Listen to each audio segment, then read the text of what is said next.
A wing that's made for pilots who want to hike and fly far. The OMEGA ULS is an ultralight two-liner paraglider with an aspect ratio of 6.8, 63 cells, certified EN and LTFD. Unlike its predecessor, which only came in 3 sizes, the OMEGA ULS comes in 4 sizes. For more product info, tech data, all those sort of details, you can go and check it out on the website. And of course on our website, you'll also get to see the latest current prices. So far, I've tested the OMEGA ULS in sizes 22 and 23.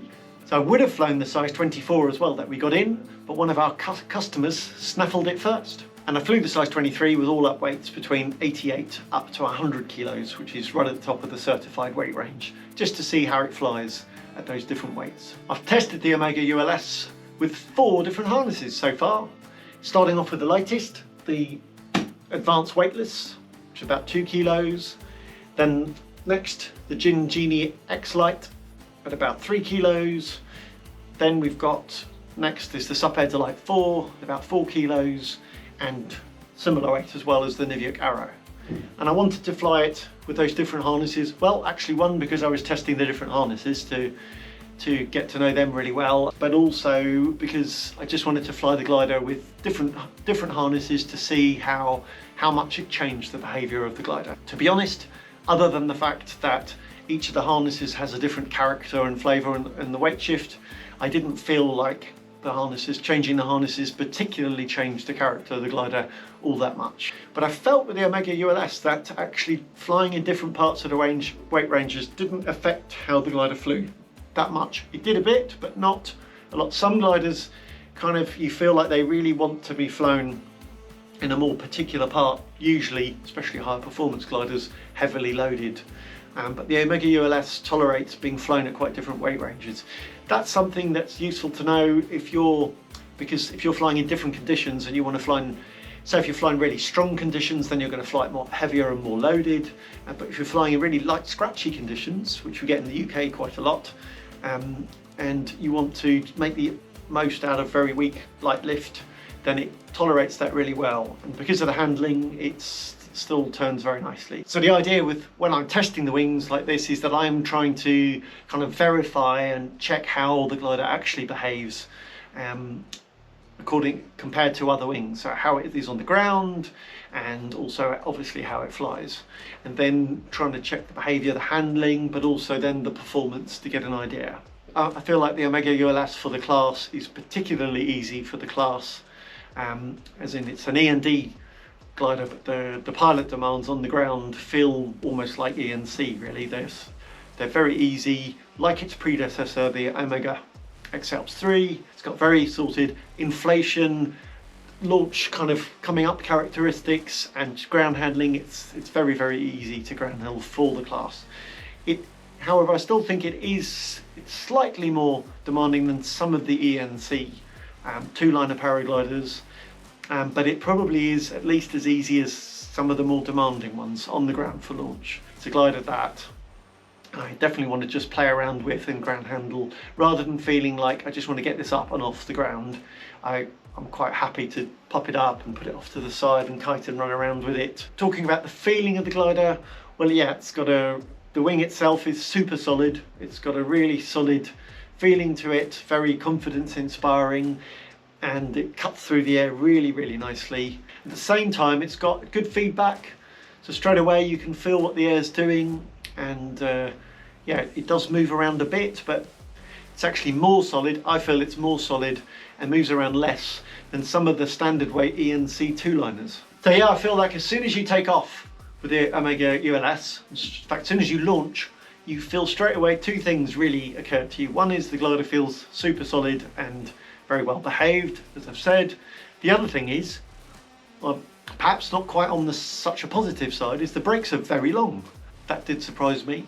That's quite different to the Niviuk Climber 3P, where the brakes are relatively short. But I feel like, having tested them both more, there are pros and cons to each thing.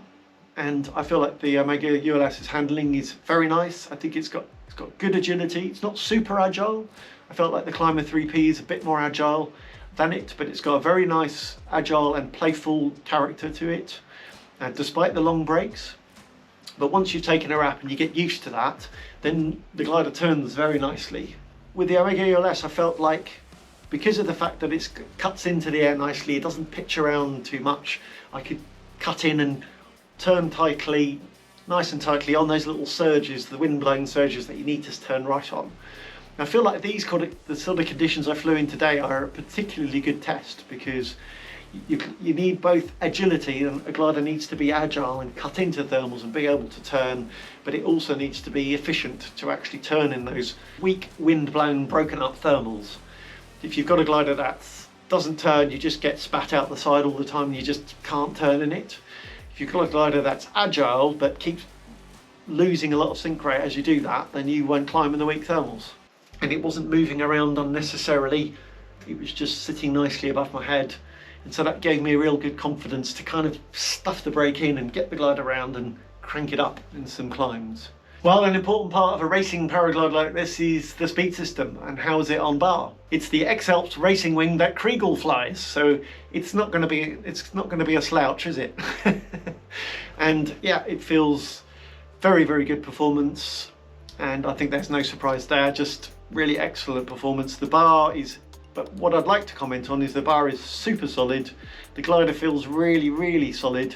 Only right at the very full locked out bar does it start to become a little bit more movie and sort of like on it, a little bit edgy and twitchy, but only a little bit. Overall, I felt really happy pushing on full bar, and the glider felt really good. And here the B risers, the communication through it is excellent. The pressure on the B risers is moderate. It's not super light and it's not heavy, and I feel like there's a really good feeling through the B risers, and I could certainly quite happily fly on the B risers with the speed system. And I have to mention while I do that I don't always feel that way about two-liners. I know that's how you fly two-liners and that's the general thing, but some two-liners, once you go into bar, they just start to move and sort of snake about, and they just feel a bit kind of on edge, and you don't have such a feeling of confidence with them. Also with some two-liners, the B risers are very heavy, so you're kind of like having to use a lot of force on them, which doesn't really allow for flying actively. With our OMEGA ULS, you've both got a really solid feeling glider, very good feeling through the risers, both the A's and the B's, and you've got a good feeling through to the glider, giving you confidence. And then that sort of moderate pressure means that you can fly with the rear risers effectively. Moving on to descent techniques, the OMEGA ULS does the B3s very nicely, very easily, not too high pressure, they come in nicely, they're very effective, very stable, work very nicely with the speed system, and when you let go, as usual, they just pop out nice and easy. So nothing special to report other than it does them really well, and that's good. And for me, I think that might not be such an important thing for all pilots flying this level of glider, but for me, I think it is really useful, because if you're getting sucked up into cloud, or you're going into airspace or something like that, and you just want to glide away rather than having to spiral down, then you can put in those B3s and whack on the speed bar and out you go, just push out away from the cloud and keep yourself out of airspace. Doing spirals, well, nothing special to report, to be quite honest. It's an ultralight. We'll mention that as an ultralight glider, I would avoid doing an ultralight two-liner paraglider. I would avoid doing too many hard spirals on them because it can affect the lines and the material of the glider. So I would generally avoid doing that on any ultralight wing generally, and particularly if it's an ultralight two-liner where you've got less lines, so you're putting more stress on those lines. Of course, they are certified and tested to do it, but you know, it's your lovely, very expensive ultralight two-liner paraglider. This glider is made for having nice flights, and sure, it's no problem having some fun. I mean, it's fantastic. I really enjoy doing wing overs on the OMEGA ULS. It's really nice. You do need to take a wrap, and maybe a wrap and a half, to get yourself a nice brake position. But I found it really fun. It's a really fun, playful glider to play around with, and fine doing some wing overs and things, but you don't want to push it too extreme and too hard, I'd advise. And that's not just for the OMEGA ULS, that's for any ultralight paraglider, and particularly ultralight two-liners. Special point I want to mention about the Omega ULS is about the stall point. If you've watched a number of my reviews, you'll see that I very often talk about the stall point because I do think it's a very key safety aspect. It's particularly the resistance to stall and how obvious the stall point is. Basically, the chances of you getting caught out by accidentally stalling or spinning your glider. And with the Omega ULS, I really want to mention, I think it's got an exceptionally forgiving stall point for the class. As far as I've tested, it's got the best in the class for that go. It's not only because the brakes are very long, even when you take a wrap and you apply the brakes and push them on, despite the handling and the brake pressure in normal handling and turns being moderate, as you go down with the Omega ULS and pull the brakes, and it's got a good, relatively long brake travel for the class, the brake pressure does build up quite a lot as you approach the stall point, and there's a good deal of warning. So for the class, I think it's, from my testing, it's exceptional. It's got the most forgiving behaviour in the stall. So the brake pressure for the Omega ULS is moderate. It's neither light nor heavy. Good sort of direct feeling about the handling. Although it's not super sporty handling, it's not sort of vague and slow handling. It's got a very precise and direct feeling about the handling. I do think that if I compare it to the Climber 3P, the Climber 3P is just slightly more agile. It's just got a slightly more agile, sporty feeling. Similarly, the Phi Scala 2 Lite, I also feel that's got a bit more agile handling as well. Yeah, going back to the Climber 3P, that sort of sporty handling and feeling it has means that it does move around a bit more, and I think the pilot demands are a little higher and the comfort is just a little lower in turbulent conditions compared to the Omega ULS. The Scala 2 Lite, I feel that with the Scala 2 Lite the pilot demands are a bit lower, but then again it's an ENC two-liner. Moving on to other details, I feel like they're looking at the build quality. Well, once again with Advanced, the build quality at Omega ULS is just absolutely top-notch. I don't think anything betters it. It's possible now, Niviaq with the Climber 3P, Niviaq's build construction is getting really, really excellent, and so they might be on a par with each other now, but for the Omega ULS, the build quality is absolutely phenomenal. It is beautifully made. So having recently tested the Niviaq Climber 3P and also now the Omega ULS, and also flown them back to back quite a bit, I must confess I would find it quite a hard choice between the two. So I really do like both paragliders a lot, and so it'd be quite a difficult choice. I think the key differentiators are, one is the Omega ULS has those longer brakes, the Climber 3 shorter brakes. The Climber 3 has a little bit more of a sporty kind of feeling and has got a slight edge in terms of agility. But then again, I feel like the Omega ULS, it just has a more forgiving stall point and it feels like just slightly lower pilot demands. So I guess those are the major differentiators between them. In terms of performance, they're both excellent. They climb really well, they thermal really well, they glide really well, they're quick on bar and very usable speed bar. So yeah, quite a tricky choice.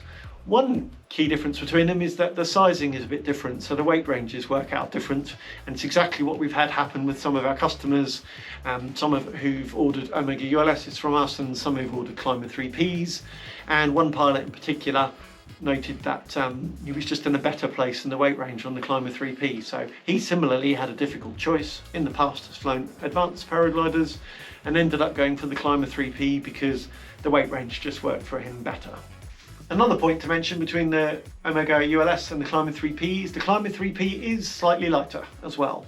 So again, you've got to weigh up your priorities and decide what's more important to you. To finish off, I just want to shine a little spotlight on the sort of advanced package, that of the Omega ULS together with the Weightless, and obviously they are designed completely with each other in mind, and they do form an absolutely brilliant package. This is actually, I've got stuffed in here my helmet and my instruments and some other bits, plus my jacket.